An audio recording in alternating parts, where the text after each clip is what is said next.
If you're a fan of the Mixing with the Master series, you might have noticed that many pros use analog console emulation plugins across all of their channels when mixing in the box. For example, Ilangelo, the producer behind the Weeknd's iconic Trilogy series and many of his modern hits, uses Slate's virtual channel on nearly all of his mix buses. Why?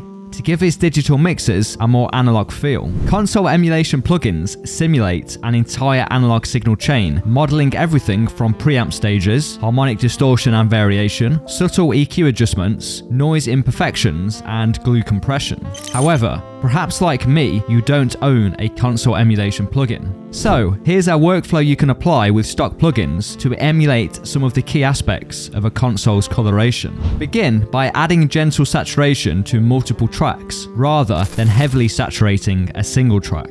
This approach mimics the nuanced character that each channel on an analog console imparts. Introduce harmonic variation by experimenting with different saturation settings and types for each channel. Changing these parameters helps to create a more dynamic and analog-like sound, varying the harmonic richness and depth. Apply EQ adjustments either before or after saturation to emulate the frequency alterations typical of analog consoles. I like using low-pass filters with varying slopes to model how consoles affect the top end of the frequency spectrum. Introduce noise and imperfections like tape hiss, hum, and vinyl crackle to further emulate the qualities of analog equipment. Some tape saturation plugins come with a noise feature that lets you adjust the volume of the noise floor. If your plugin doesn't offer this, you can layer in audio files of tape noise or even vinyl crackle to achieve a similar effect. Lastly, apply subtle compression post-saturation to help glue the mix together. Opt for an analog modeled compressor if possible to enhance the warmth and cohesiveness of the sound. All of these adjustments should be subtle in isolation, but together add up to a warmer, more analog sounding mix.